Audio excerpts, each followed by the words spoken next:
Okay, we start to learn the ignition process or the ignition behavior. As you remember, I emphasized that ignition can be achieved by supplying an amount of heat.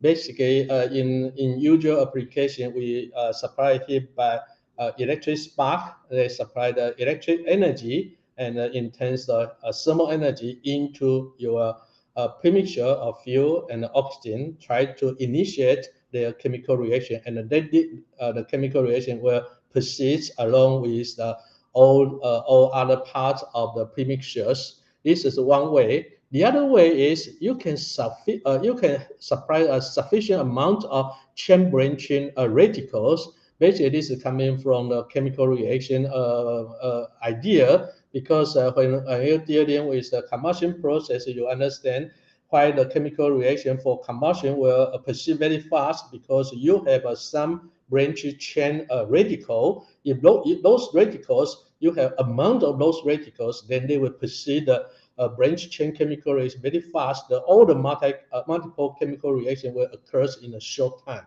Either way, supply heat or the chain branching radicals. But in usual application, heat is a normal supply to initiate the ignition. Okay, and here that usually the ignition, when we are dealing with the ignition from the combustion science point of view, actually we look at ignition, we try to think about if this ignition is achievable or not. We will put the identification of ignition based on the so-called path of a thermal runaway. Thermal runaway means at the point for ignition, the temperature should be increased very large, to a large value. Then we call this the so-called the thermal runaway. Or suddenly you start to have a fireball, or you have a propagating premixed strength at the ignition state. Okay, this can be observed or measured by the instrumentations. Then we call this the so-called path of a thermal runaway. Now, I try to introduce the first one to think about the so-called ignition process. Actually, we think about a practical industry furnace, and the structure may be like this, can be described like this. They have so many burning zones. Okay, for example, there is a different combustion chamber, but they connect together. And for example, here you start to have an ignition igniter, here spark igniter, and you create a kernel of heat energy. Then they will supply to the premixture to ignite the premise flame. Then the premise flame ignite, you understand there is the propagation premise flame. Then they may propagate in the first combustion chamber, and there is a connection between this chamber to the other chamber. Then the flame may be penetrate through this pathway to another combustion chamber. Then one by one, you will let the flames, the burning process will starting from the one chamber to the other chamber. And this is a usual way, a simple way to let you know the real application for the industry furnace or maybe some gas turbine engine. But here we start from the step one. This is a step one, how to ignite your premixture. Okay, the main thing is you need to supply the thermal energy, right? Here they tell you the formation, you need to supply a kernel of flame of sufficient size and the temperature is capable for propagation. And this formation of the flame of the sufficient size and temperature basically coming from the supply of the heat energy, thermal energy by the spark. For example, now you can see the supply heat to support chemical reaction start to occur. Okay, now when you think about if you start to supply the thermal energy, now you will find out in your control boarding, actually, they are two-factor computing. Okay, two-factor computing. One is the rate of heat release by combustion itself. The combustion basically controlled by the premixture of fuel and oxygen, right? And then the other one, because near the ignition point, they still have some heat carried away by the surrounding. That means that you have a heat loss to the surrounding, maybe by the thermal diffusion. That means that there is at the ignition point, the temperature is very high, but in the surrounding temperature is small. Then there is a temperature difference. Now the thermal diffusion exists, or there is a flow. Flow will flow. The flow will move into your control volume and carry out those kinds of active species, for example, the fuel and the oxygen. And then when they carry out, then they do not have a chance to exist in these suitable ignite regions. And this can be treated as the heat loss. Okay. Now there is the two competing rates. One is for the heat release. One is for the heat loss. Now, if the competition between them, heat release is larger than the heat loss, then ignition could be achieved. Okay, but small, then you will figure out the ignition fail. Okay, you cannot create a propagation premixed flame. Okay, now we look at how what kinds of factors influence the rate of heat release by combustion. Definitely, the major factor control is the effective fuel-air ratio adjoined to the plug. Okay, if the mixing ratio fuel and air near the spark is not a good conditions, then you may not create a successful ignition. For example, for your motorcycle in cold weather, it is very hard to ignite it, right? And sometimes when you try to ignite it, those several times, because you always push your try to add more fuel into your cylinder, right? And the technicians of the car will tell you you will wait the plug, because you supply too much fuel in your local region for ignition. That means the mixing ratio in this stage is too rich. Okay, you cannot have a successful ignition. That means the effective of fuel and air ratio is most important factor to influence the successful or fail ignition. And the second is the supply from the plug.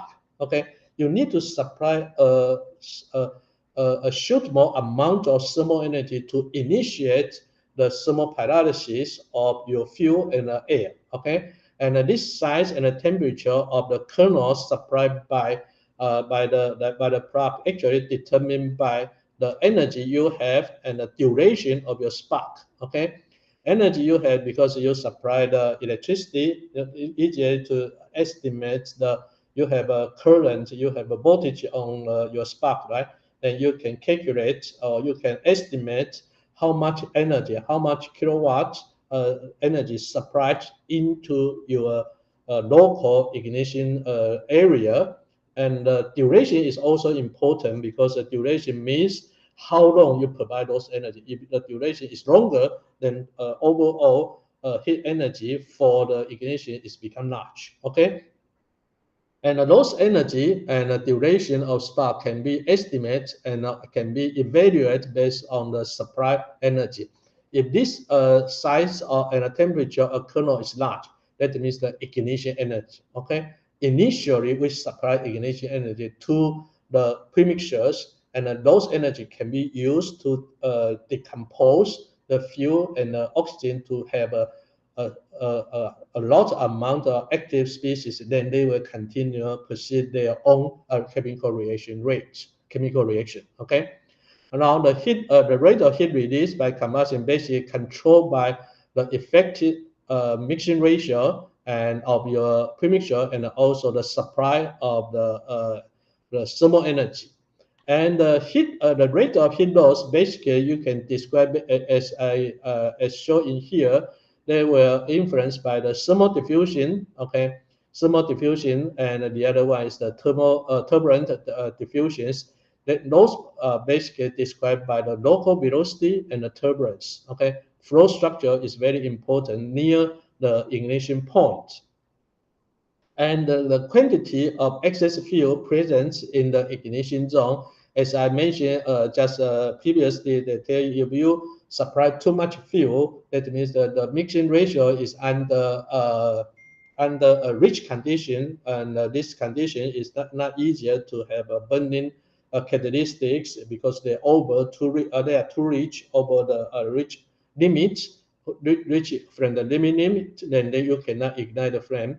The other way you will think about, if you have too much fuel or too much oxygen, then they will, as I mentioned, when you have a equilibrium ratio higher than the rich limit or lower than the limit, the extra fuel or extra oxygen, they do not all the fuel and all the oxygen cannot participate the chemical reactions. Now the excess fuel and the excess oxygen, they just absorb heat. And this is we treat it as certain kinds of heat loss, not to the surrounding, but to the excess reactants itself. Okay, you can see now you have two competitions coming from the heat release and the heat loss. Okay, and you need to use these two to think about which one is the overwin, then extinction occur or not. Okay. The step 2, the subsequent propagation of flame from its kernel to all parts of the primary zone. Okay, here they tell you the second step. If you have a successful ignition, that means that you start to have a propagation premixed flame, right? And this premixed flame, the first step for the propagating premixed flame, they were traveling around the primary zone. Here, the first combustion chamber from the ignition step 1, and they will move to the ignition step 2. And those kinds of propagations still, if this premixed flame is already successfully ignited, then they start to propagate. But sometimes the propagating flame will stop at certain position, right? And those kinds of continuous propagation premixed flame is described by the by location of igniter and the flame stability, okay, because they influence all the design of your combustion chamber. Finally, if the propagation flame successfully passing through the path of the connecting between the chambers, then the spread flame will form from a lighted liner to another joint unlighted liner. Then they will continuously to finish all the ignition and let the flame propagate through all the liners. And this step 3 basically applies only to the tuber and annual combustor for gas turbine. Okay, but in many industry furnace, usually you just need to think about the step 1 and the step 2 is good enough. Okay, this is basically a description on the ignition process for a combustion chamber you may have. Now we start to learn the ignition theory combined with the measurement from the experiment. Okay, now you have idea for from the ignition process. Now you think about in your experiments. You may have a theory. Actually, this theory I introduced is so-called the Bow and the Ferry. Bow and the Ferry has a very famous gas turbine book, and you can go back if you want to have a deep learning. You can go to check some materials from their book. They describe the so-called ignition theory. Okay. And the ignition theory basically used to describe a transient ignition state. Okay, they use, as I described, electric spark supply the combustion mixture sufficient energy, thermal energy, to create a volume of hot gas. Okay, later on I will tell you how to describe the thermal energy you will have with a volume of hot gas. Okay, and those energy can be can satisfy and give you the necessary and sufficient condition for propagation. That means, as I described previously, the rate of heat generation by continuous chemical reaction should exceed the rate of heat loss. Okay, the main idea, the ignition theory based on the previous description, the rate of heat generation must exceed the rate of heat loss, then ignition is a success. And those heat loss basically can be described by thermal diffusion and and flow turbulence. Sometimes we will call this kinds of mechanism is a so-called diffusion process of thermal mechanisms. Okay, this is the first step. You try to bring the competition between these two different rate of heat generation and the rate of heat loss together. Now, how to justify how much energy you supply into your the control volume you try to ignite the premixture. Okay, we call this a so-called quenching distance.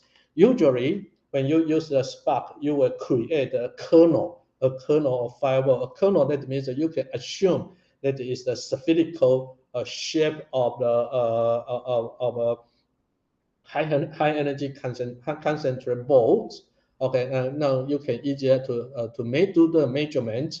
And the quenching distance basically is the distance of your this kernel. Okay, and this kernel, since this is a spherical kernel, right?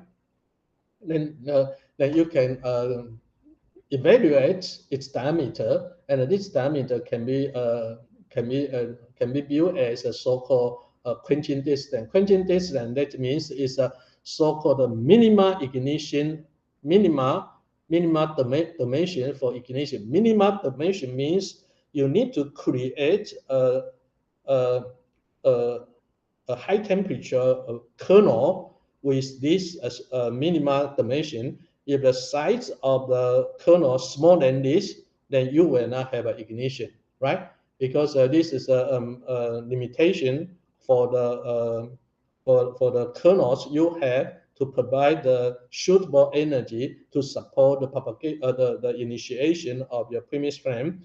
If you have a larger diameter of fireball larger than the quenching distance, then the ignition will be success. Okay, quenching distance is one of the indication from our experimental observation. If the size is big enough, then ignition occurs. If size is small, at a certain point, the ignition is fair completely, no possible ignition occurs, then this is so-called the minima dimension for the spark kernel. They tell you you need to supply a spark kernel larger than the quenching distance, then ignition is possible. Okay, this is a simple definition.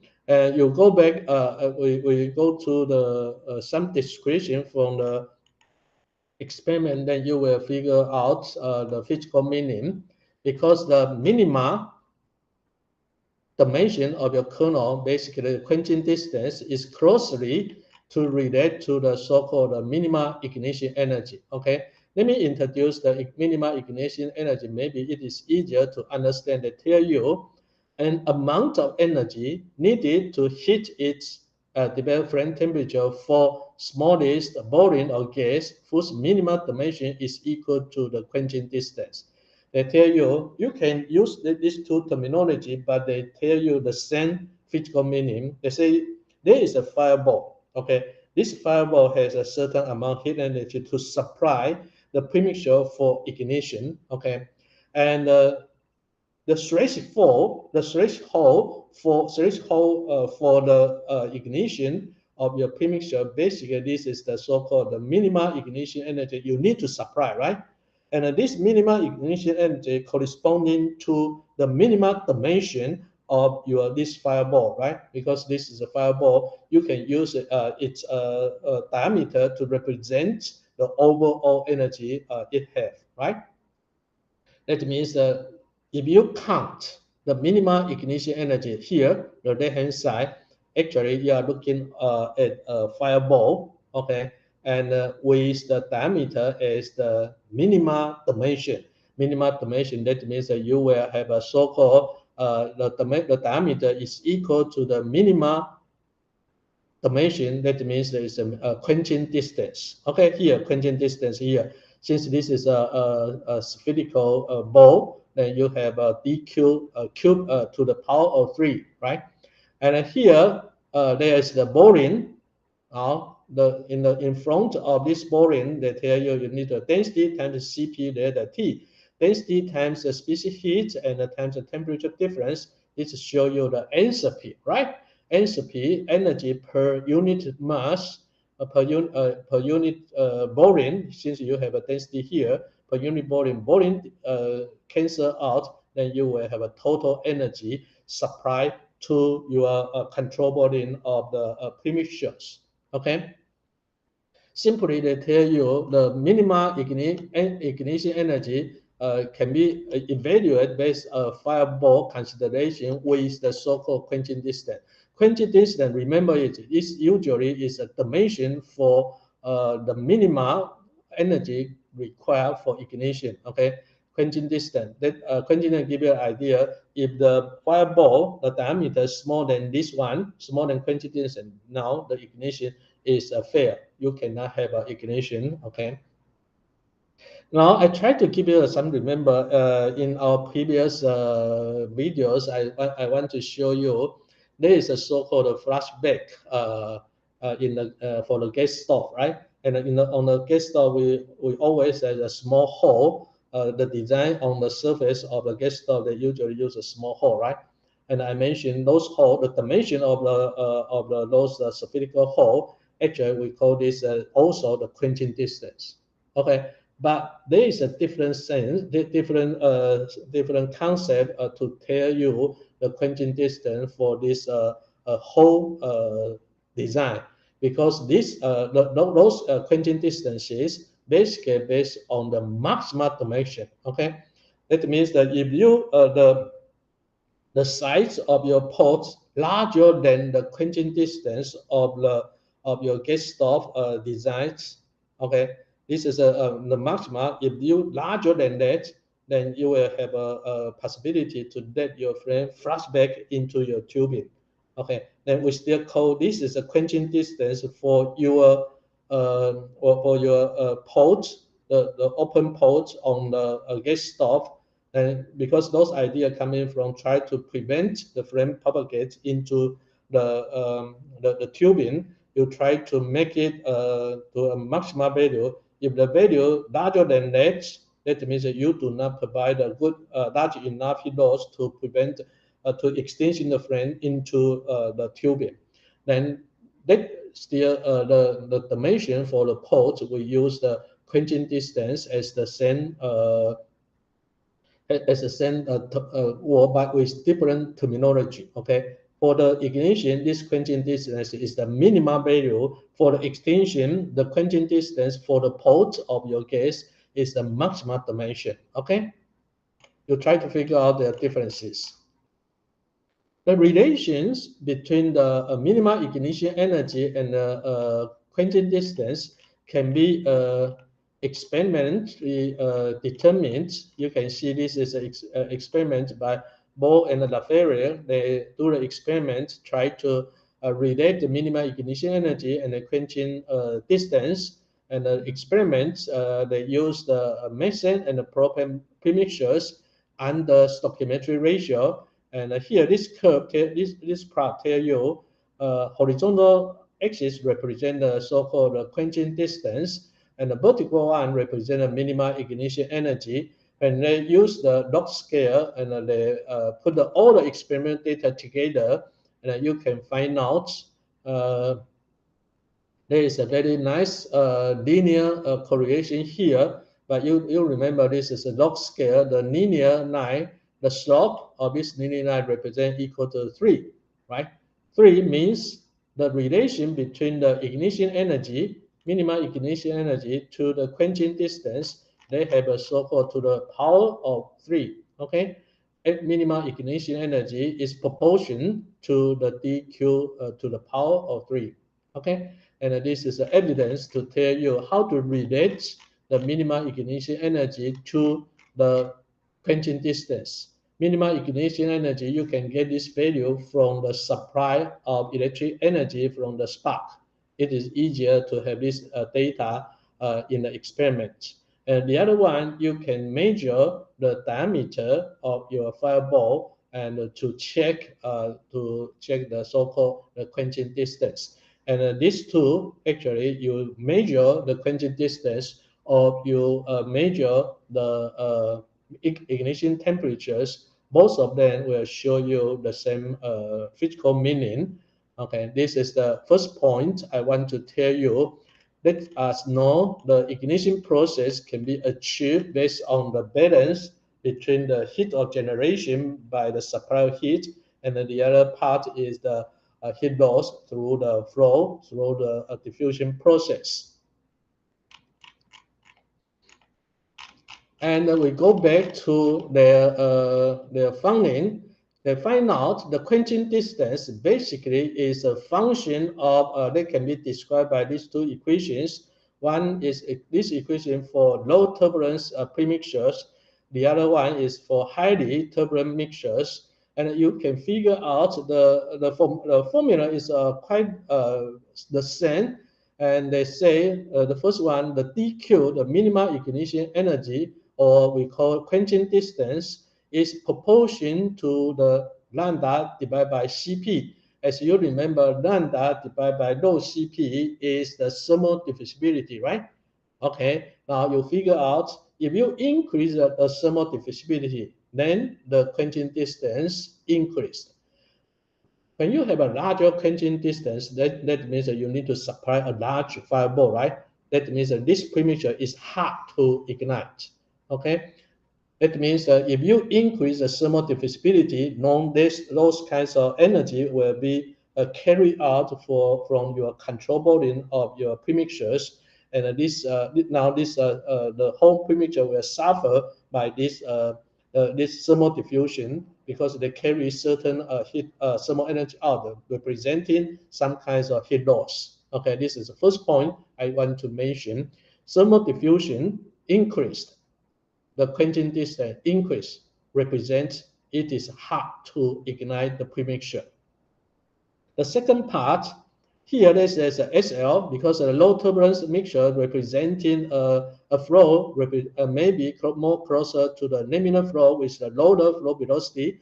But for highly turbulent mixtures, the flow will be more closer to the turbulent flow. Now here we will have a so-called laminar flame speed SL here. And here, this is a flame speed for turbulent.